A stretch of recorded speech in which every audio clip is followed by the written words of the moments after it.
Hey, little buddies. I'm Zion. How are you today?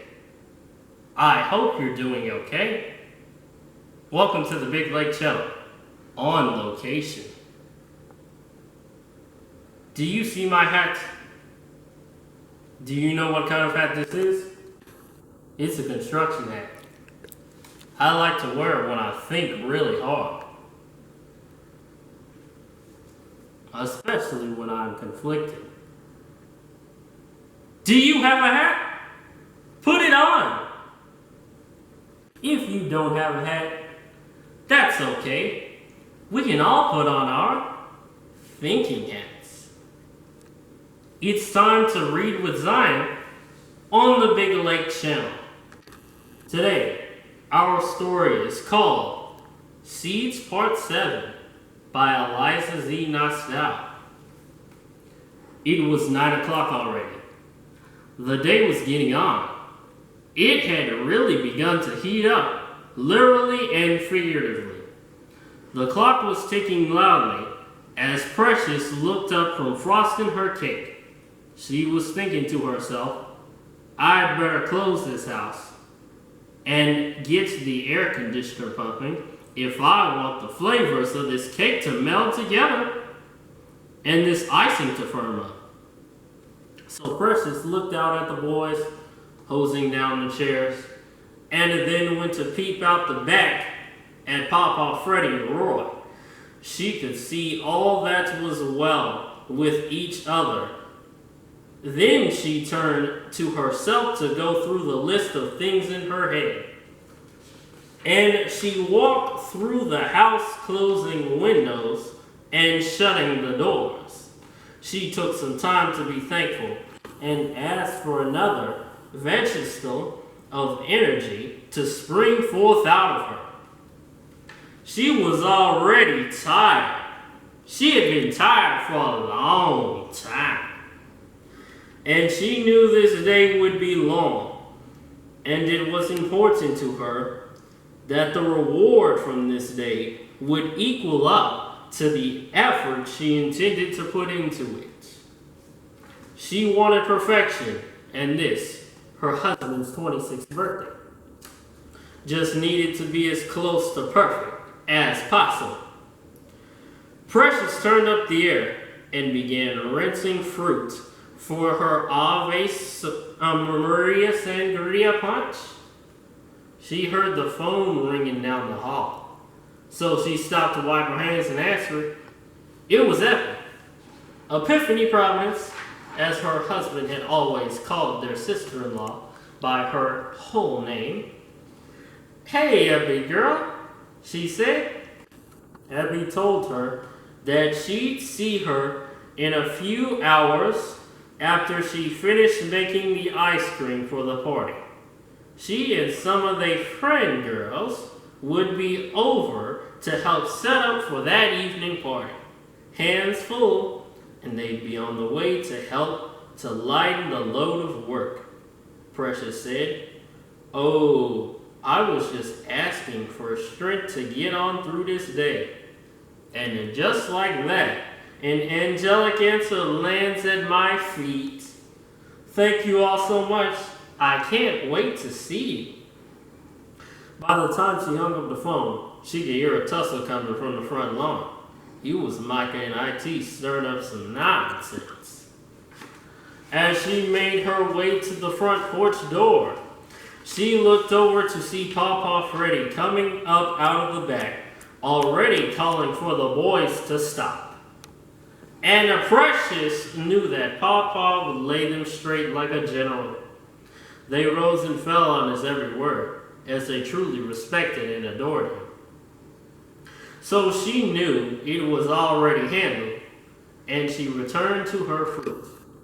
Roy climbed the side porch and knocked on the door. Precious answered and said, Come in. She knew his little hands, and he tapped out the door. And Roy came inside and greeted his mother as if he didn't see her 2 hours before. He was always so excited to see her, saying, Hi, Mama. just like he finally found her after 100 years.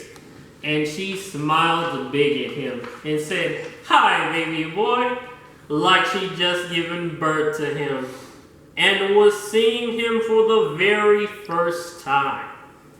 It tickled her every time, if it happened 10 times a day. It was something special they had between him. Roy said, "Mama, I came to check on you. Do you need some help?" Precious answered, "Yes, baby, you can help Mama wash these peaches. Get that soap and wash your hands right there." Roy washed his little hands and began to take the peaches out of the large Crocker sack and place them in the small tub filled with the water on the floor. He counted the peaches as he went along, saying, 1, 2, buckle my shoe. 3, 4, shut the door. 5, 6, pick up sticks. 7, 8, lay 'em straight. 9, 10, a big fat hen. Roy was having a slap happy time washing those peaches. He washed them, dropped them, splashed them, and made a huge mess. He had water all over the floor, and his hair and his clothes were completely drenched. But he was having a good time, and that made Mama Precious smile, even though she knew she'd be cleaning up him and the floor as soon as he was finished. And soon enough, he was through with those peaches. And she told him to go and get out of those wet clothes, that she'd soon be right in to get him. Roy gave a smile and ran down the hall to get new clothes. And Precious stopped doing what she was doing and went to fetch her mop. She quickly mopped up the watery mess and placed the now badly bruised peaches into her sink. Every peach was nearly peach juice, but it didn't matter. They were all going to the sangria, and a few thousand bruises wouldn't hurt a thing. She laughed so hard. Next, she headed down the hallway to help Roy find some fresh clothes. It was so quiet as she got closer to the boy's room. She wondered what he could possibly be up to. As Precious entered the boy's room, she didn't see him. So she walked to her room and didn't see him there either. Precious quickly looked out of the apple green curtains and looked down to the pavilion to see if he had darted back outside with Papa Freddy. Not seeing him there either, she walked out onto the front porch and asked Ika and IT had they seen their baby brother. They answered her and said, "No, Mama, we thought he was inside with you." Precious then thought, "Where in the world?" She said, "Lord, don't let that boy be in here at that birthday cake." She opened the doors to the dining room. He wasn't there. The frosting hadn't been disturbed at all. She closed the door to the dining room again and headed back down the hallway. She started to feel uneasy, just a little, and began to talk herself aloud. "Precious, you know that baby is at this house. This house is sitting on 75 acres. No matter where he is still on this Jackson land. Take your time. He's okay." She walked into the boy's room and sat down on the bed and began to tear up. But she held it and just tried to calm herself down. She just lay back and began to pray. Mid-prayer, she heard a sound coming from the closet. Her eyes bucked and tightened. It was the sound of snoring. She rolled over and looked at the closet and saw Roy's little foot sticking out. She hopped up and walked over to see Roy's little naked behind sprawled on the floor of the closet, fast asleep, with one wet sock still on. She chuckled and looked up and said, "Thank you, thank you." Then leaning over her baby Roy, she gently removed one wet sock as she picked him up and began to hum.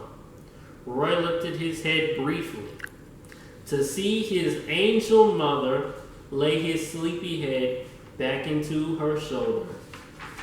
Mama Precious laid her baby onto his bed and walked to the clothes drawer and carefully dressed him in his pajamas. She tucked him into his bed, kissed his forehead, picked up the wet clothes, and returned to her kitchen. That is the end of our story.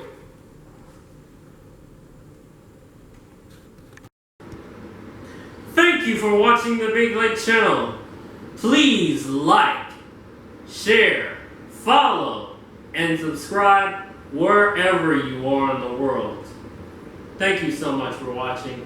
I really appreciate it. The Big Lake channel is on Facebook, Pinterest, TikTok, Instagram, Spotify, and of course, you're probably watching this on YouTube. We will have more content for you very soon. Until then, I hope you have a fantastic day.